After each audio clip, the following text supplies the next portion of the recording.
हिंदू राष्ट्र पर आपका क्या विचार है कि हिंदू राष्ट्र बनना चाहिए या नहीं बनना चाहिए? कोई कहे ना, हिंदू राष्ट्र है ही, और ये तो कोई अलग विषय थोड़ी है। ये हिंदू राष्ट्र ही है, तो इसमें कोई वो नहीं है कि हिंदू राष्ट्र बनना चाहिए। हिंदू राष्ट्र पहले से ही है और अभी भी है और आगे भी रहेगा। भगवा वस्त्रधारी हैं, क्या आप किस तरीके से देख रहे हैं सनातन का भविष्य?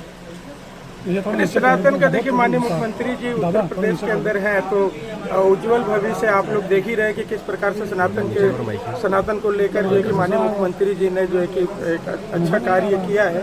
तो मुझे लगता है कि इस पर हम सबको गर्व होना चाहिए, हिंदू जनमानस को और पूरे देश को भी गर्व होना चाहिए कि एक सनातन के लिए इतने बड़े जो है कि योगी जो है कि प्रदेश से जो है कि एक हुंकार भरे हैं और पूरे देश के अंदर जो है कि वो हुंकार की आवाज़ सुनाई दे रही है।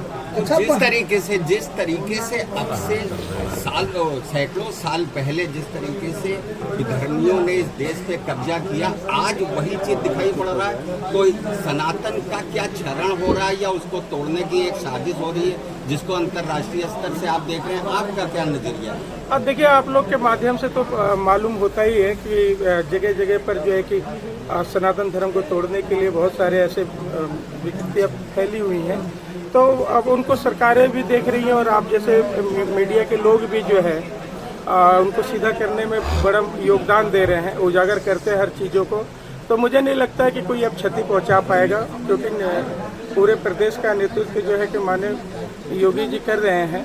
तो अब किसी की हिम्मत नहीं है जो कि सनातन धर्म को या किसी मठ मंदिर को जो है कि क्षति पहुंचा। अच्छा महंत जी, लेकिन सर तन से जुदा करने वाली बात कहाँ तक उचित है? आपकी क्या राय है? नहीं, वो किसी धर्म में भी जायज नहीं है। देखिए, ये नहीं होना चाहिए। आप अपने अधिकार की लड़ाई लड़िए, लेकिन ये सब गलत बातें नहीं होनी चाहिए। ये सब बेकार की चीज़ें हैं। कुछ ऐसे मानसिकता के लोग हैं जो ऐसी चीज़ों को करते हैं, तो उनका हमेशा खंडन करना चाहिए और आप लोग के माध्यम से भी ये खंडन होता रहा है। तो तौकीर रजा को आपका क्या है और रहेगा? क्या आपको नहीं लगता कि इसकी औपचारिक घोषणा हो जानी चाहिए? घोषणा क्या होनी है? जब पहले से ही है तो इसका घोषणा क्या करना है? नहीं, जैसे आरएसएस और तमाम जो धर्माचार्य हैं वो लगातार ये कह रहे हैं कि अब हिंदू राष्ट्र घोषित कर देना चाहिए ऑफिशियली। घोषित ही है वो एक तरीके से। बस अब समाज को किस तरीके से आप आईना दिखाना चाहते हैं? भाई सबको पता है कि हिंदू धर्म यहीं पर ही है, तो हिंदू राष्ट्र ये है। कोई ऐसा तो है नहीं कि हिंदू राष्ट्र नहीं है। सीएम योगी को महाराष्ट्र से धमकी मिली है, मौलाना ने धमकी दिया है, किस तरीके से आप देख रहे हो धमकी को? अब देखिए, धमकी देने वाले बहुत सारे जो इस तरीके के तत्व पड़े हैं और जो भी इस तरीके से धमकी दे रहे हैं उनके ऊपर कार्रवाई भी हो रही है।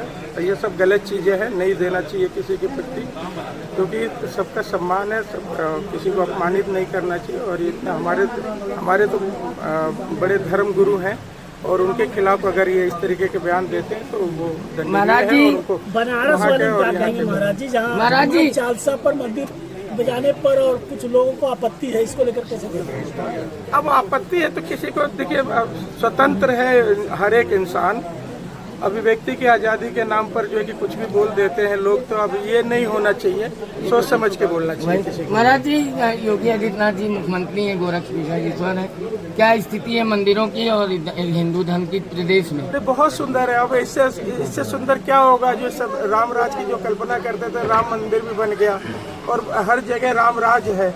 एक तरह से आप देखिए कि राम राज इसी को तो कहा जाता है कि जहाँ बहन बेटियाँ सुरक्षित हो या व्यापारी सुरक्षित हो या नागरिक सुरक्षित हो, तो सब सुरक्षित है। अगर कोई इस तरीके का जो है कि उद्दंड करता है तो योगी जी उसको समझाते भी हैं।